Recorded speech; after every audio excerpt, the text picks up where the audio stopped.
नमस्कार, times on Bharat देख रहे हैं आप और आपके साथ मैं हूं दीपिका यादव। इस वक्त की बड़ी खबर मुंबई से। मुंबई के नेवल डॉकयार्ड में कल देर शाम युद्धपोत आईएनएस रणवीर के अंदरूनी हिस्से में विस्फोट हो गया है और इस हादसे में 3 जवान शहीद हो गए और 11 घायल हैं। विस्फोट के कारण का अभी पता नहीं चल सका है। घटना की जांच के लिए बोर्ड ऑफ इंक्वायरी का गठन कर दिया गया। आईएनएस रणवीर पूर्वी तट पर तैनात रहने वाला युद्धपोत है और ये नवंबर 2021 से मुंबई में था और जल्द ही इसकी वापसी होनी थी। तो धमाके में नेवी के 11 जवान घायल हो गए हैं। सभी को अस्पताल में भर्ती करा दिया गया है। ब्लास्ट केस की जांच के आदेश भी दे दिए गए हैं कि आखिर ये धमाका, ये ब्लास्ट हुआ कैसे। मुंबई में आईएनएस रणवीर पोत पर यह धमाका हुआ है जिसमें 11 जवान घायल हो गए हैं और साथ ही 3 जवान हमारे शहीद हो गए। मुंबई में नौसेना के आईएनएस रणवीर में विस्फोट हो गया है। मामले की जांच के लिए कमेटी बना दी गई है। मुंबई के नेवल डॉकयार्ड में मंगलवार को एक दुर्भाग्यपूर्ण घटना हुई। आईएनएस रणवीर के एक आंतरिक कंपार्टमेंट में विस्फोट हो गया। इस धमाके में 3 नौसैनिकों की जान चली गई। वहीं 11 सैनिक घायल बताए जा रहे हैं। जानकारी के मुताबिक मारे गए तीनों सैनिकों को धमाके के बाद अस्पताल में भर्ती कराया गया, जहां डॉक्टर्स ने उन्हें मृत घोषित कर दिया। घटना के तुरंत बाद जहाज के चालक दल ने स्थिति को काबू में किया। ये जानकारी भारतीय नौसेना के अधिकारी ने दी है। घायल जवानों का नौसेना के अस्पताल में इलाज चल रहा है। घायल जवानों को कुलाबा नेवी नगर के आईएनएचएस अश्विनी भेजा गया है। आईएनएस रणवीर भारतीय नौसेना का पार्ट है। आईएनएस रणवीर नवंबर 2021 में पूर्वी नौसेना कमान से क्रॉस कोस्ट ऑपरेशनल तैनाती पर था और जल्द ही बेस पार्ट पर लौटने वाला था।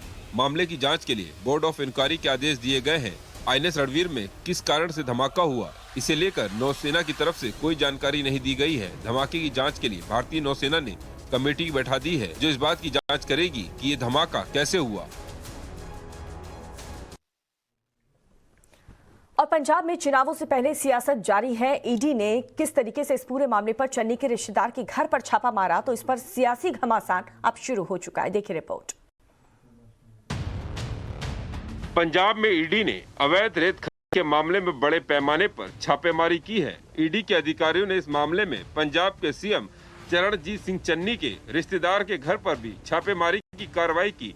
रिश्तेदार का नाम भूपेंद्र सिंह हनी है, जो सीएम चन्नी के भतीजे बताए जा रहे हैं। रिश्तेदार के घर पर हुई छापेमारी पर सीएम चन्नी का भी बयान सामने आया है। सीएम चन्नी ने कहा, ये रेड करके मुझे और मेरे मंत्रियों को टारगेट किया जा रहा है। वेस्ट बंगाल के जब इलेक्शन हुए, ममता बनर्जी के रिश्तेदारों पे भी ऐसे ही अटैक हुए थे, सेम पैटर्न पे।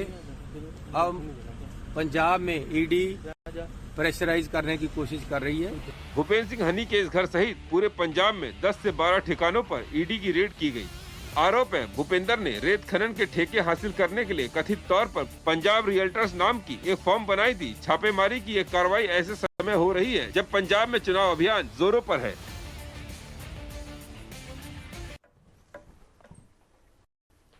और टिकट नहीं मिलने से नाराज एसपी नेता इमरान मसूद का वीडियो वायरल हो रहा है और इस वीडियो में साफ तौर पर इमरान मसूद की लाचारी झलक रही है। कभी बोटी बोटी करने वाला बयान देकर देश भर में सुर्खियां बटोरने वाले इमरान मसूद इन दिनों सियासी संकट में हैं। उनका एक वीडियो सोशल मीडिया पर वायरल हो रहा है। वीडियो में इमरान मसूद साथ खड़े मुस्लिमों से दुखी दिल से कह रहे हैं, मुझसे दूसरों के पैर पकड़वा रहे हो, तुम मुसलमान सीधे हो जाओ तो फिर सारे मेरे पैर पकड़ते फिरेंगे। इस दौरान उनकी बेचारगी वीडियो में साफ झलक रही है। अरे दूसरों के पैर पकड़वा रहे, तुम मुसलमान सीधे हो जाओ, मेरे पे क्यों पैर पकड़वा रहे, सारे मेरे पकड़ते फिरेंगे। इमरान वीडियो में ये भी कह रहे हैं कि मेरा कुत्ता बना दिया है। कुछ दिन पहले ही उत्तर प्रदेश में टिकट की चाहत में इमरान मसूद कांग्रेस छोड़कर समाजवादी पार्टी में शामिल हुए थे। और आज दिल्ली में बीजेपी चुनाव समिति की बैठक होनी है। उत्तराखंड और गोवा के लिए प्रत्याशियों के नाम पर फाइनल मुहर लगती है इस बैठक में। यूपी चुनाव की तारीख नजदीक आते आते सियासी उठापटक आज दिल्ली में बीजेपी की केंद्रीय चुनाव समिति की बैठक होनी है। दिल्ली में होने वाली ये बैठक सुबह 11:30 बजे शुरू होगी। खबर है कि इस बैठक में उत्तराखंड और गोवा के प्रत्याशियों के नाम फाइनल किए जाएंगे। इस बैठक में उत्तराखंड के सीएम धामी भी हिस्सा ले सकते हैं। ऐसे में बीजेपी उत्तराखंड की सभी 70 विधानसभाओं के लिए दिल्ली में आयोजित होने वाली केंद्रीय चुनाव समिति की बैठक में प्रत्याशियों के नामों पर अंतिम फैसला ले सकती है। लिहाजा जल्द ही उत्तराखंड में बीजेपी प्रत्याशियों के नामों की घोषणा होने की उम्मीद है। इस बैठक में बीजेपी के राष्ट्रीय अध्यक्ष जेपी नड्डा व पार्टी के वरिष्ठ नेता और गृह मंत्री अमित शाह भी मौजूद रहेंगे। इस बैठक के दौरान उत्तराखंड की सभी 70 सीटों पर दावेदारों का आकलन किया जाएगा। बताया जा रहा है कि बीजेपी की इस बैठक में गोवा के सीएम भी शामिल हो सकते हैं। और मुलायम सिंह की बहू अपर्णा यादव आज दिल्ली में है और आज वो बीजेपी में शामिल हो सकती हैं। देखिए इस पर एक खास रिपोर्ट। यूपी चुनाव की तारीख नजदीक आते आते सियासी उठापटक जारी है। इस बीच यूपी के पूर्व मुख्यमंत्री मुलायम सिंह यादव के परिवार से एक बड़ी खबर आ रही है। मुलायम सिंह यादव की बहू अपर्णा यादव आज बीजेपी में शामिल होने जा रही हैं। इसके लिए वो दिल्ली भी आ चुकी हैं। विधानसभा चुनाव से ठीक पहले मुलायम सिंह यादव की बहू के बीजेपी में शामिल होने को लेकर उत्तर प्रदेश में सियासी हलचल तेज हो गई है। बता दें कि अपर्णा यादव के भाजपा ज्वाइन करने की चर्चाएं काफी तेज थीं। जानकारी के मुताबिक अपर्णा यादव बुधवार 10 बजे भाजपा में शामिल हो सकती हैं। बताया जा रहा है कि 19 जनवरी यानी कि आज राष्ट्रीय राजधानी दिल्ली से लेकर प्रदेश की राजधानी लखनऊ तक भाजपा में ज्वाइनिंग का दौर चलेगा। इस दौरान कई नेताओं को बीजेपी में शामिल कराया जाएगा। अपर्णा यादव ने साल 2017 का विधानसभा चुनाव लखनऊ कैंट सीट से समाजवादी पार्टी के टिकट से लड़ा था। उन्हें बीजेपी की रीता बहुगुणा जोशी के हाथों का सामना करना पड़ा था। उनके लिए अखिलेश यादव ने प्रचार भी किया था। अपर्णा यादव ने ब्रिटेन की मैनचेस्टर यूनिवर्सिटी से इंटरनेशनल रिलेशन एंड पॉलिटिक्स में मास्टर डिग्री ली है। और वहीं आम आदमी पार्टी अब भगवंत मान के चेहरे पर पंजाब में चुनाव लड़ेगी। पंजाब विधानसभा चुनाव के लिए आम आदमी पार्टी ने भगवंत मान को अपना मुख्यमंत्री पद का चेहरा बनाया है। अरविंद केजरीवाल ने इसका ऐलान किया। केजरीवाल ने बताया कि पब्लिक वोटिंग से इसका फैसला लिया गया है। उन्होंने कहा कि 21 लाख से ज्यादा पंजाब के लोगों ने पब्लिक वोटिंग में अपना मत दिया था, जिसमें से 93.3% ने भगवंत मान का नाम लिया। प्रेस कॉन्फ्रेंस में केजरीवाल ने दूसरी पार्टियों पर भी निशाना साधा है। वो बोले कि दूसरी पार्टियां अपने बेटे, बहू या घर के आदमी को सीएम फेस बना देती थी, लेकिन आम आदमी पार्टी ने ऐसा नहीं किया है। केजरीवाल बोले कि भगवंत मान मेरा छोटा भाई है, मैं डायरेक्ट उनका नाम देता तो भाई भतीजावाद के आरोप लगते। लोग कहते कि केजरीवाल ने अपने भाई को उम्मीदवार बना दिया, इसलिए फैसला पब्लिक वोटिंग से लिया गया। केजरीवाल के मुताबिक आम आदमी पार्टी के सर्वे के मुताबिक सिद्धू को भी 3.6% वोट मिले थे। केजरीवाल ने कहा कि कई ने मुझे भी सीएम बनाने का मत दिया था, लेकिन मैंने पहले ही कहा था कि पंजाब में मैं सीएम उम्मीदवार नहीं बनूंगा। और भगौड़े विजय माल्या को अपना लंदन वाला आलीशान घर खाली करना पड़ सकता है। वजह क्या है, इस रिपोर्ट में देखिए। भारत के भगोड़े विजय माल्या की मुश्किलें कम होने का नाम नहीं ले रही हैं। लंदन में जा बसा विजय माल्या अब विदेशी बैंकों के कर्ज तले दब गया है, जिसके चलते माल्या को अपना लंदन स्थित आलीशान घर भी खाली करना पड़ सकता है। माल्या के लंदन वाले घर में फिलहाल उसकी 95 साल की मां रहती हैं। कुछ समय पहले ही स्विस बैंक UBS के साथ जारी कानूनी विवाद में माल्या के इस घर को खाली करने का आदेश दिया गया था। माल्या ने इस आदेश के खिलाफ कोर्ट में याचिका लगाई थी। हालांकि ब्रिटिश अदालत ने मंगलवार को लंदन स्थित आलीशान घर से बेदखल किए जाने के आधार पर रोक लगाने की अर्जी खारिज कर दी। लंदन हाई कोर्ट के चांसरी डिवीजन के जज मैथ्यू मार्श ने अपने फैसले में कहा कि माल्या परिवार को बकाया राशि के भुगतान के लिए अतिरिक्त समय देने का कोई आधार नहीं है।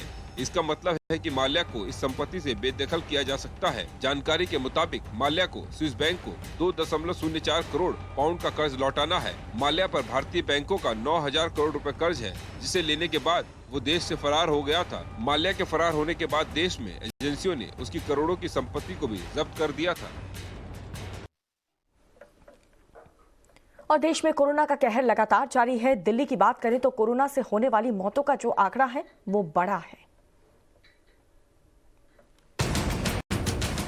देश में कोरोना के मामले कुछ कम होने लगे हैं। देश में कल कोरोना के 2,38,018 नए मामले सामने आए हैं, जबकि कुल 310 लोगों की मौत हुई है। दिल्ली में पिछले 24 घंटे में कोरोना के 11,684 नए केस मिले हैं, लेकिन पिछले 6 दिनों के मुकाबले मौतों का आंकड़ा बढ़ गया है। पिछले 24 घंटे में दिल्ली में 38 लोगों की कोरोना से मौत हुई है। कोरोना की मार का असर गणतंत्र दिवस की परेड पर भी देखने को मिलेगा। इस बार होने वाली परेड में 5 से 8,000 लोगों को ही शामिल होने की इजाजत दी गई है।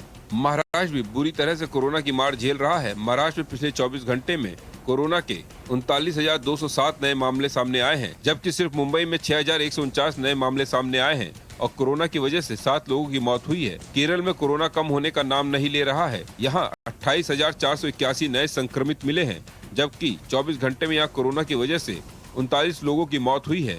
इसके अलावा तमिलनाडु में 23,888 नए कोरोना संक्रमित मिले हैं और पिछले 24 घंटे में 29 लोगों की मौत हुई है।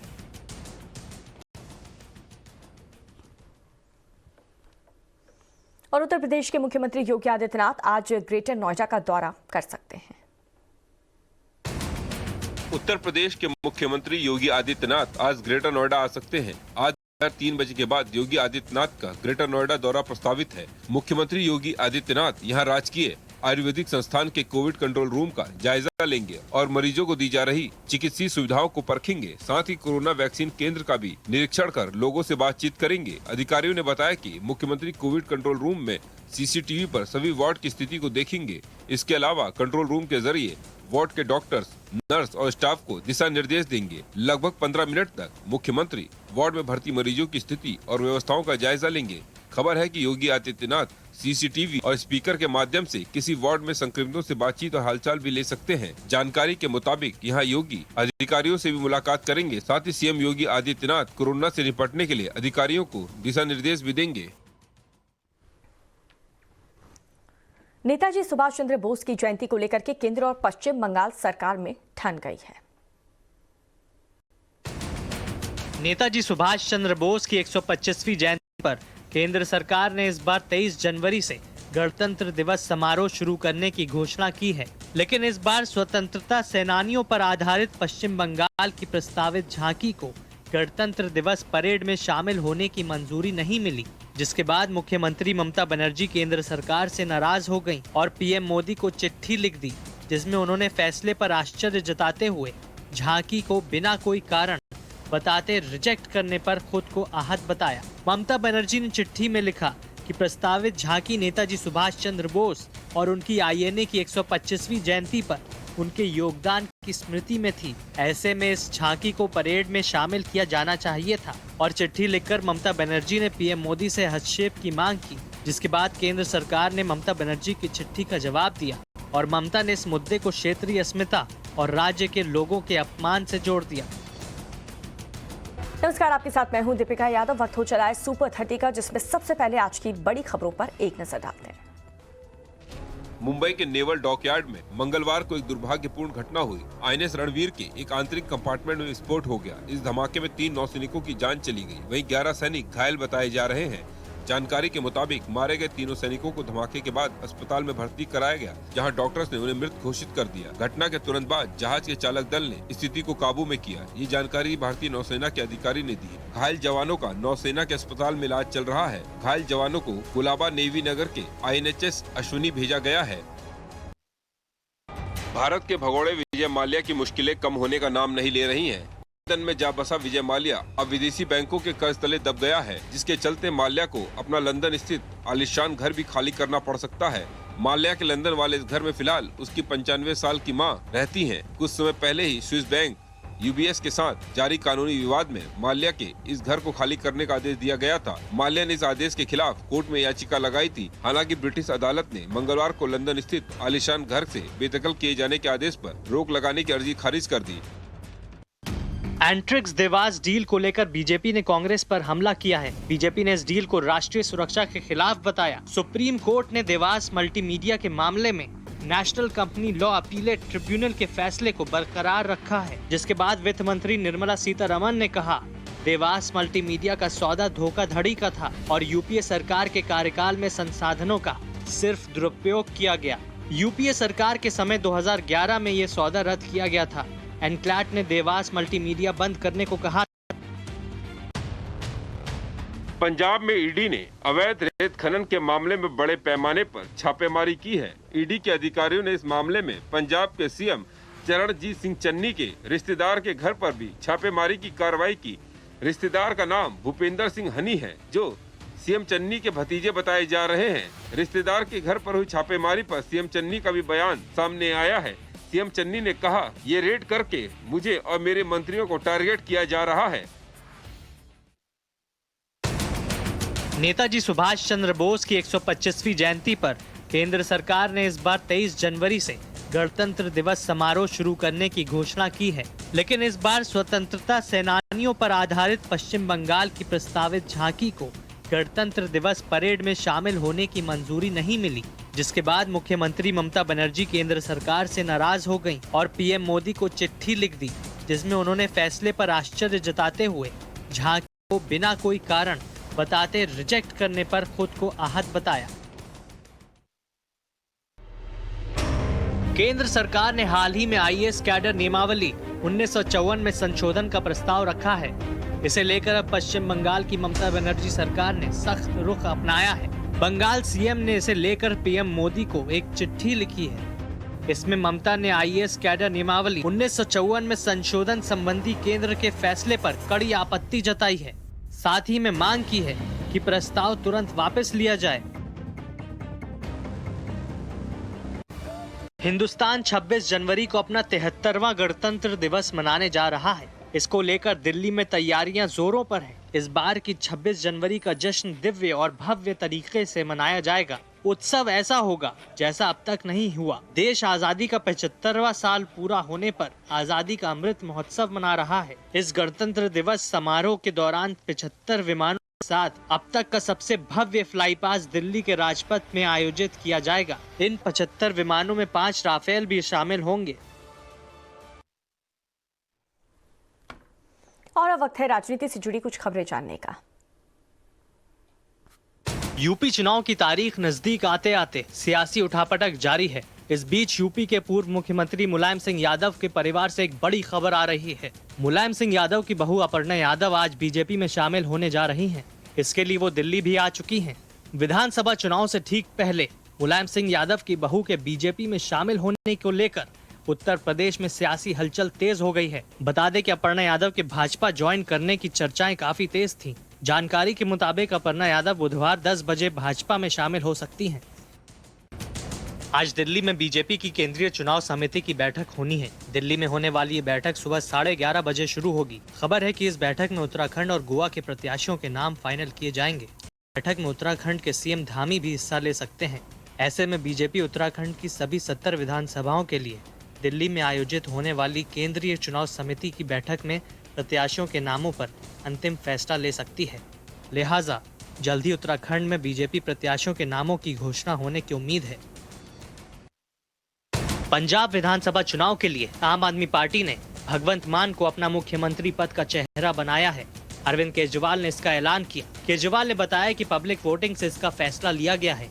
उन्होंने कहा कि 21 लाख से ज्यादा पंजाब के लोगों ने पब्लिक वोटिंग में अपना मत दिया था, जिसमें से 93.3% ने भगवंत मान का नाम लिया। प्रेस कॉन्फ्रेंस में केजरीवाल ने दूसरी पार्टियों पर भी निशाना साधा है। वो बोले कि दूसरी पार्टियां अपने बेटे, बहू या घर के आदमी को सीएम फेस बना देती थी, लेकिन आम आदमी पार्टी ने ऐसा नहीं किया है। कभी बोटी बोटी करने वाला बयान देकर देश भर में सुर्खियां बटोरने वाले इमरान मसूद इन दिनों सियासी संकट में हैं। उनका एक वीडियो सोशल मीडिया पर वायरल हो रहा है। वीडियो में इमरान मसूद साथ खड़े मुस्लिमों से दुखी दिल से कह रहे हैं, मुझसे दूसरों के पैर पकड़वा रहे हो, तुम मुसलमान सीधे हो जाओ तो फिर सारे मेरे पैर पकड़ते फिरेंगे। इस दौरान उनकी बेचारगी वीडियो में साफ झलक रही है। उत्तर प्रदेश में चुनाव से पहले समाजवादी पार्टी ने मतदाताओं तक पहुंचने के लिए नई रणनीति अपनाई है। पार्टी ने 300 यूनिट बिजली मुफ्त पाओ, नाम लिखाओ अभियान शुरू किया है। इसके तहत पार्टी के कार्यकर्ता घर घर जाकर फॉर्म भरवाएंगे। एसपी अध्यक्ष अखिलेश यादव ने मंगलवार को अभियान की घोषणा की। समाजवादी पार्टी के अभियान के तहत जो लोग 300 यूनिट फ्री बिजली चाहते हैं उनसे फॉर्म भरवाया जाएगा। जिनके पास बिजली का बिल है वो उसी नाम को लिखे और जो भविष्य में कनेक्शन लेना चाहते हैं वो राशन कार्ड के मुताबिक नाम लिखवाएं। और अब खबरें आपके प्रदेश से। छत्तीसगढ़ के नक्सल प्रभावित बस्तर क्षेत्र में सुरक्षा बलों ने 5 नक्सलियों को मार गिराया। बस्तर क्षेत्र के पुलिस महानिरीक्षक सुंदर राज पी ने मंगलवार को बताया कि छत्तीसगढ़ और तेलंगाना के सीमावर्ती इलाके में ये मुठभेड़ हुई और इस मुठभेड़ में एक महिला नक्सली भी मारी गई। पुलिस को तेलंगाना और छत्तीसगढ़ के सीमावर्ती क्षेत्र में माओवादियों के होने की सूचना मिली थी। मुठभेड़ में ग्राउंड का एक जवान घायल हुआ है, जिसे हेलीकॉप्टर से हैदराबाद के अस्पताल ले जाया गया। उसकी हालत खतरे से बाहर बताई जा रही है। राजस्थान के अलवर रेप केस का सच क्या है, ये हर कोई जानना चाहता है। विपक्ष के दबाव के बाद राजस्थान सरकार इसकी सीबीआई जांच को भी तैयार हो गई है। इस बीच पुलिस सूत्रों के हवाले से खबर है, कल इस पूरे मामले का घटनास्थल पर जाकर रिक्रिएशन किया जा सकता है। अलवर में 14 साल की बच्ची के साथ दुष्कर्म का मामला सामने आया था। पुलिस खुद भी मामले को गैंगरेप मानकर छानबीन कर रही थी। मामले की जांच के लिए पुलिस लगातार सीसीटीवी भी खंगाल रही है। हालांकि इस बीच एसपी तेजस्विनी गौतम ने बच्ची के साथ रेप होने से इनकार कर दिया था। राजस्थान के में कर्ज में डूबे एक किसान की जमीन को पहले कुर्क किया गया और मंगलवार को उस जमीन की नीलामी भी कर दी गई। कजोड़ा मीणा ने रामगढ़ पचवारा के राजस्थान मरुधरा ग्रामीण बैंक से केसीसी का लोन लिया था। 2017 के बाद किसान ने 7 लाख रुपए से अधिक का ऋण नहीं चुकाया, जिसकी जमीन कुर्की के आदेश के बाद भी किसान परिवार के पास जमा कराने के पैसे नहीं थे। ऐसे में जमीन कुर्क होने के बाद मंगलवार को नीलामी की प्रक्रिया पूरी कर ली गई। किसान कजोड़ मीणा की करीब 45 बीघा 2 बिस्वा जमीन की नीलामी हुई और 46,51,000 रुपए में किसान की जमीन नीलाम कर दी गई। बिहार में अब तक शराबबंदी का विपक्ष के नेता ही विरोध करते थे, लेकिन अब नीतीश कुमार के करीबी और पूर्व विधायक श्याम बहादुर सिंह ने शराबबंदी का विरोध कर दिया है। जेडीयू के पूर्व विधायक श्याम बहादुर सिंह ने कहा है वो सीवान के गांधी मैदान में पियक्कड़ सम्मेलन कराएंगे, जिसमें पीने वाले और नहीं पीने वाले भी शामिल होंगे। इसके साथ ही पूर्व विधायक ने कहा वो शराबबंदी में ढील देने की मांग करेंगे। उन्होंने उनका काम है शराबबंदी में ढील देने की मांग करना, देना और नहीं देना सरकार का काम है। उत्तर प्रदेश में मां विंध्यवासिनी के धाम मिर्जापुर का मिजाज इस बार के चुनाव को लेकर के आखिर क्या है? सिद्धपीठ के शहर में इस बार किसकी चुनावी लहर है? गंगा किनारे बसे कालीन के लिए मशहूर मिर्जापुर के इस बार कौन कमाल करने वाला है? काशी की तर्ज पर यहां पर बनने जा रहा विंध्य कॉरिडोर क्या चुनावी मुद्दा है? इन सब सवालों का जवाब जानने के लिए देखिए मेरे सहयोगी रविकांत राय के साथ मिर्जापुर से वोट का धर्मचक्र।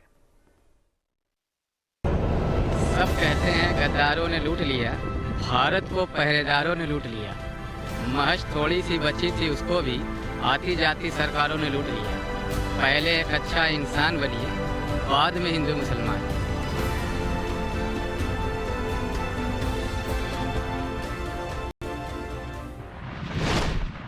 गंगा के तट पर बसा मिर्जापुर उत्तर प्रदेश के प्रमुख धार्मिक स्थानों में से एक है। मर्यादा पुरुषोत्तम भगवान राम की नगरी अयोध्या से चलकर हम आ पहुंचे हैं मिर्जापुर।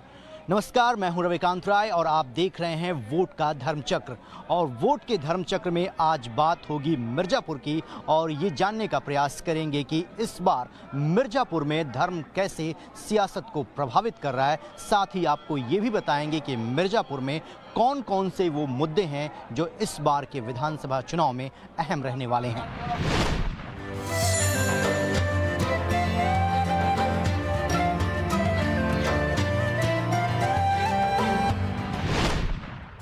टिंकू बाबू, यहाँ पे कॉरिडोर बन रहा है माँ विंध्यवासिनी का, कैसे देखते हैं इस पूरे प्रोजेक्ट को? इस बार के विधानसभा चुनाव में ये जो कॉरिडोर बन रहा है इसका महत्व है? बहुत महत्व है, बहुत अच्छा काम हो रहा है, विकास हो रहा है। धर्म को लेकर जो काम कर रही है सरकार, तौर पर मंदिरों का जो जीर्णोद्धार कराया जा रहा है उसको कैसे देखते हैं आप लोग? देखिए, अभी विश्वनाथ जी का बढ़िया, देखिए जगह पहले काफ़ी कंजेस्टेड था, अब देखिए कितना बढ़िया हो गया। पब्लिक को भी धक्का धुक्की से सब लोग बच रहे हैं। और देखिए यहाँ भी पहले क्या था कि पहले आने जाने की भी दिक्कतें होती रहती थी, अब देखिए कितना बढ़िया दर्शन हो जा रहा है और सब लोग आ जा रहे हैं, कोई दिक्कत नहीं हो रहा है किसी को। परेशानी से पहले जनता उजलती थी, अब बहुत दूर हो गई हैं। तो इस बार के चुनाव में कौन जीतता हुआ दिखाई दे रहा है? किसका काम अच्छा लगता है आप लोगों को? देखिए अखिलेश का भी अपने शासन सत्ता में उनका भी काम अच्छा था और इनके कार्यकाल में भी इनका काम भी अच्छा बोल रहा है और हो सकता है कि 2022 में योगी का सरकार फिर हो सकता है बने। काशी विश्वनाथ कॉरिडोर की तर्ज पर 331 करोड़ रुपए की लागत से योगी सरकार विंध्याचल में मां विंध्यवासिनी के कॉरिडोर का निर्माण कार्य करा रही है। ये मिर्जापुर मां विंध्यवासिनी का प्रसिद्ध मंदिर है जो कि एक सिद्ध पीठ है और पूरे देश से यहाँ पर लोग आते हैं माता के दर्शन करने के लिए। चूँकि यहाँ पर कॉरिडोर का निर्माण कार्य कराया जा रहा है, इसीलिए आपने देखा कि पहले जो सड़कें थी वो बहुत सक्रिय हुआ करती थी। अब यहाँ पर जो अवैध निर्माण थे उसको तोड़ा गया है। इसके साथ ही सरकार ने आसपास के जो मकान थे वो कॉरिडोर के निर्माण कार्य के लिए हैं और उन सभी का मुआवजा भी दिया गया है। दूसरी तरफ की तस्वीरें आपको दिखाएं, यहाँ पर जो सड़कें थी बहुत ज़्यादा सक्रिय थी, जो श्रद्धालु आते थे उनको बहुत ज़्यादा दिक्कत होती थी, इसीलिए सड़क का जो है वो चौड़ीकरण किया जा रहा है। जेसीबी मशीनें लगाई गई हैं और जो रास्ते में मकान पड़ रहे हैं उनको तोड़ा जा रहा है। दूसरे तट पर आप देख सकते हैं कि मां गंगा यहाँ पर मौजूद हैं। यहाँ पर घाटों का भी निर्माण कार्य कराया जाएगा ताकि जो भी श्रद्धालु विंध्याचल में आए वो मां गंगा में स्नान करें और सीधे यहाँ पर मां विंध्यवासिनी के दर्शन करें। दूसरी तरफ की तस्वीरें आपको दिखाते हैं। 331 रुपए सरकार इस पर खर्च करने जा रही है। जो पहले चरण का काम है वो लगभग पूरा किया गया है, जिसमें ज़मीनें अधिकृत की गई हैं। इसके साथ ही जो मेन सड़क से मंदिर को जोड़ने वाली सड़कें हैं, रास्ते हैं, गलियां हैं, उनको चौड़ा किया जाएगा और जब ये फाइनल स्वरूप बनकर तैयार होगा तो कुछ ऐसी तस्वीर होगी जैसा आपने काशी विश्वनाथ में देखा होगा। सरकार की ये कोशिश है कि जल्द से जल्द इस प्रोजेक्ट को पूरा किया जाए ताकि ये जो सिद्ध पीठ है यहाँ पर आने में लोगों को किसी भी प्रकार की कोई दिक्कत ना हो। इसके साथ ही धार्मिक रूप से भी ये मंदिर बहुत महत्व रखता है और जो हिंदू धर्म के श्रद्धालु हैं हर साल यहाँ पर आते हैं।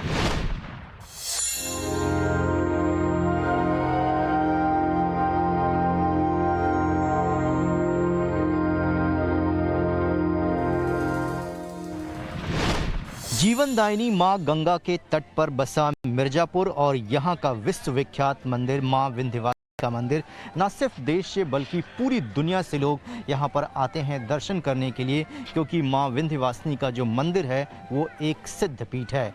यहां के मंदिर की महत्ता को जानने के लिए हमारे साथ राजन मिश्रा जी हैं। राजन जी, अगर मां विंध्यवासिनी मंदिर की बात की जाए तो इसका क्या महत्व है और किस प्रकार की जानकारी अभी तक उपलब्ध है? जी, ये माता विंध्यवासिनी का जो मंदिर है हमारे अवसनस पुराण में आया है कि विंध्य क्षेत्रम समम क्षेत्रम नास्ति ब्रह्मांड गोलके विंध्य क्षेत्रम परम दिव्यम पावनम मंगलप्रदम। इसके समान पूरे अनंतानंत कोटि ब्रह्मांड में दूसरा लोक नहीं है। यहाँ पर बृहद नील तंत्र में आया है कि संगमे विंध्य गंगायाम विंध्य विंध्यवासिनी, जहाँ पर माँ भागीरथी माँ गंगा और विंध्य पर्वत का संगम हो, वहीं ईशान कोण में यहाँ माँ विंध्यवासिनी का दरबार लगा है जो आप लोगों को देखने में यहाँ मिल सकता है।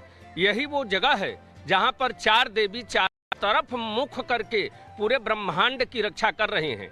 महालक्ष्मी के स्वरूप में माता विंध्यवासिनी जो कि पश्चिम दिशा की तरफ मुख करके, महाकाली काली खो में पूर्व दिशा की तरफ मुख करके महाकाली, और माँ अष्टभुजा यह उत्तर दिशा की तरफ मुख करके, और माँ तारा दक्षिण दिशा की तरफ मुख करके यह 10 दिशाओं और पूरे ब्रह्मांड की रक्षा कर रही हैं।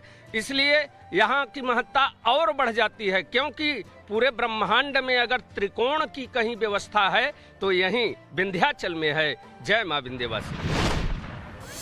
राजन जी, अब यहाँ पर सरकार ने ये फैसला किया है क्योंकि पहले जो श्रद्धालु आते थे उनको बहुत दिक्कतें होती थी यहाँ पर आने में, पहुँचने में, सकरी गलियाँ थी, आने जाने के साधन नहीं थे।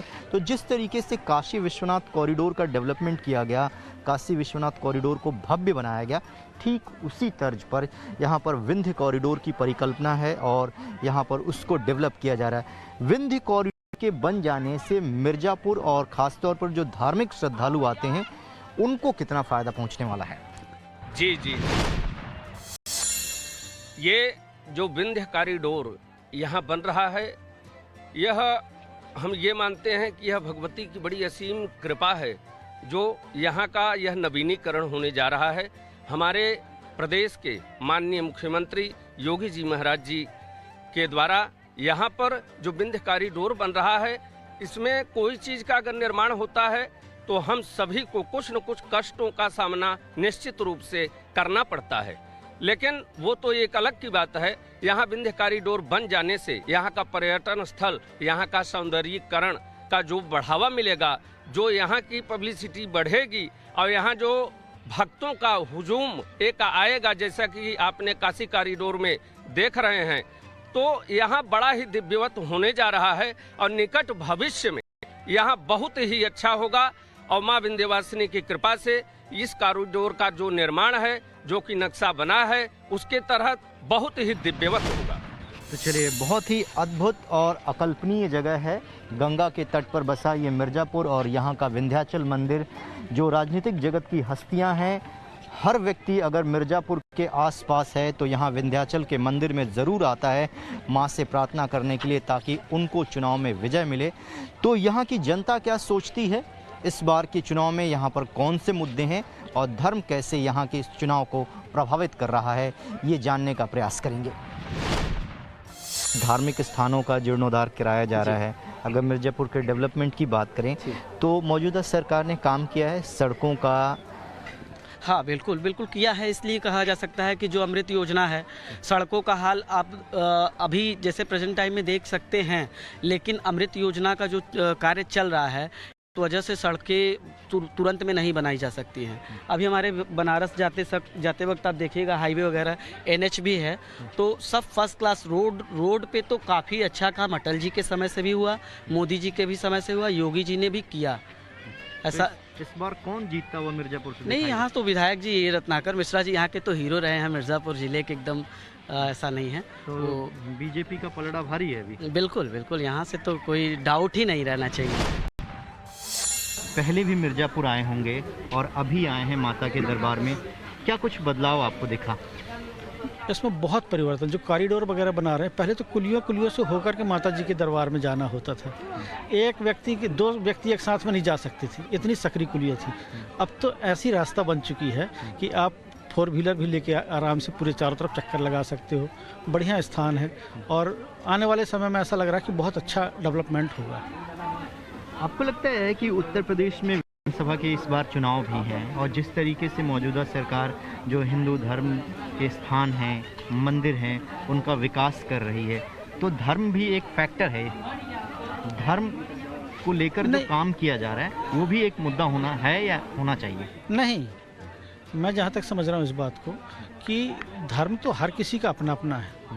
अब अपनी आस्था हिंदू धर्म से है तो अपन हिंदू धर्म के मंदिरों की बात करेंगे जी, है ना। अब ऐसा नहीं कि और दूसरे धर्म में भी काम नहीं हुआ है, सभी धर्मों में काम हुए हैं और मंदिरों का तो बहुत अच्छा विकास हो रहा है। जहाँ भी जा रहे हैं अपन तो बहुत अच्छा, खासकर यूपी में तो बहुत अच्छा विकास हो रहा है। यूपी की गवर्नमेंट ने जहाँ तहाँ जितने भी मंदिरों में देख रहे हैं अच्छा विकास हो रहा है, इससे अपनी आस्था और बढ़िया बढ़ रही है उसमें। तो आपको लगता है कि इस बार मोदी योगी की जोड़ी जीतेगी? हाँ, जीतेगी, फिर आएंगे। जीतेगी फिर आएंगे। महिलाओं के लिए भी तो उन्होंने कहा बहुत काम किया उन्होंने। महिलाओं के लिए भी काम किया है, देश के लिए भी बहुत अच्छा काम किया है, फिर जीतेंगे उन लोग। स्टेट में योगी जी का बहुत अच्छा काम है और सेंट्रल में मोदी जी का बहुत अच्छा काम है। स्टेट में योगी जी का बहुत अच्छा काम है और सेंट्रल में मोदी जी का बहुत अच्छा काम है। यानी दोनों ने मिलकर के, दोनों की जोड़ी ने बहुत अच्छा काम किया है। भारत देश की जो छवि है, भारत देश की स्थिति है, पहले से अब बहुत अच्छी हो चुकी है।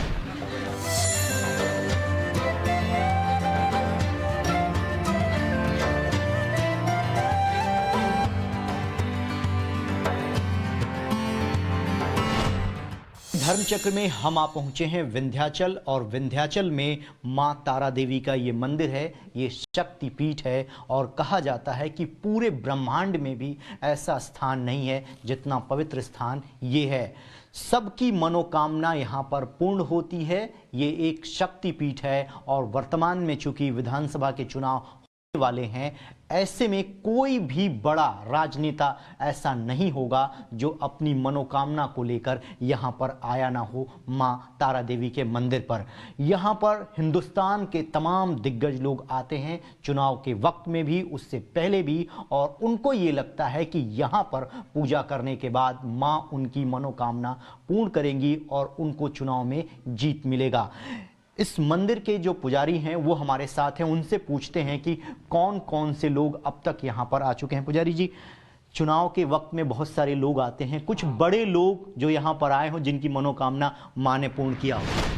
से यहाँ के भक्त राजनाथ सिंह हैं, मैनाथ पांडे हैं और विशेष उमा भारती भी आती हैं, लालू भी आते हैं।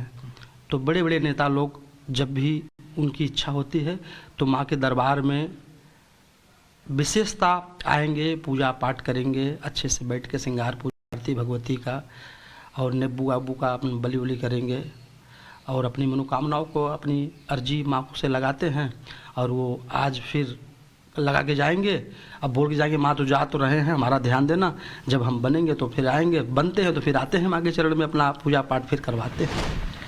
तो आपने सुना कि हिंदुस्तान के जो तमाम दिग्गज राजनेता हैं वो माँ तारा देवी के मंदिर में आते हैं, माँ से यही मनोकामना मांगते हैं कि चुनाव में उनको जीत हासिल हो और माँ ज़्यादातर नेताओं की मनोकामनाओं को पूर्ण करती हैं और उसके बाद दोबारा जीतने के बाद यहाँ पर लोग आकर पूजा अर्चन करते हैं। तो जैसा कि पंडित जी ने बताया कि पूरे ब्रह्मांड में भी इससे पवित्र स्थान नहीं है और टाइम्स नाउ नव भारत के दर्शक इस वक्त माँ तारा देवी का साक्षात दर्शन कर रहे हैं। ये बहुत ही पवित्र स्थान है।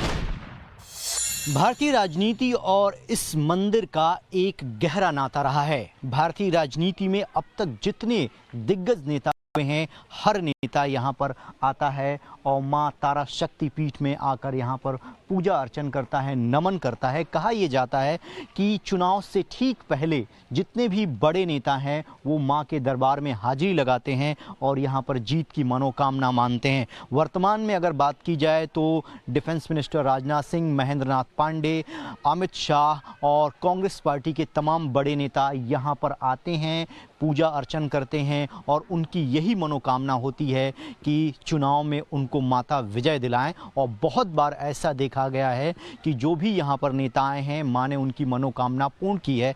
तो वोट के धर्मचक्र में राजनीति का इस मंदिर से गहरा नाता है। सब कहते हैं गद्दारों ने लूट लिया, भारत को पहरेदारों ने लूट लिया, महज थोड़ी सी बची थी उसको भी आती जाती सरकारों ने लूट लिया। पहले एक अच्छा इंसान बनिए, बाद में हिंदू मुसलमान बनिए। और ये आगे देखें कि ज़माने अभी और बदतर आएंगे, रहनुमा एक नहीं 70 आएंगे। जिसे भी करिएगा झुककर सलाम, उसी की ओर से कई पत्थर आएंगे। और देखें कि लोग सिर्फ फ़ायदा उठा रहे हैं अपने पर्सनालिटी से, लोग सिर्फ फ़ायदा उठा रहे हैं अपने पर्सनालिटी से, जबकि खुद ही गिर गए अपने आप में क्वालिटी से। हम तो चुल्लू भर पानी में डूब कर है नहा लेते, वो नहीं नहा पाते 10 बाल्टी से। और जो भी हम लोगों का जीवन रहा है वो साहित्यिक रहा है। साहित्यिक के एतबार से मैं बता रहा हूँ आपको कि पूर्वांचल के त्रिदेव हुरमत, प्रताप, भवदेव, इनके बहुत अजीज़ थे काशी, अनवर, जयदेव। ये हमारे लिए हमारी मातृभूमि है। और मिर्ज़ापुर के लिए है कि हमारे यहाँ ऐतिहासिक घंटाघर है, उस पर सुनिएगा कि भारत में यूपी और पूर्वांचल की शान है, भारत में यूपी और पूर्वांचल की शान है, ऐसा नहीं है कहीं का पार्क जैसा शहीद उद्यान है। वोट के धर्मचक्र में आज मिर्ज़ापुर से बस इतना ही। कल आपको लेकर चलेंगे एक नई जगह और ये जानने का प्रयास करेंगे कि इस बार के विधानसभा चुनाव में धर्म कैसे चुनाव को प्रभावित कर रहा है।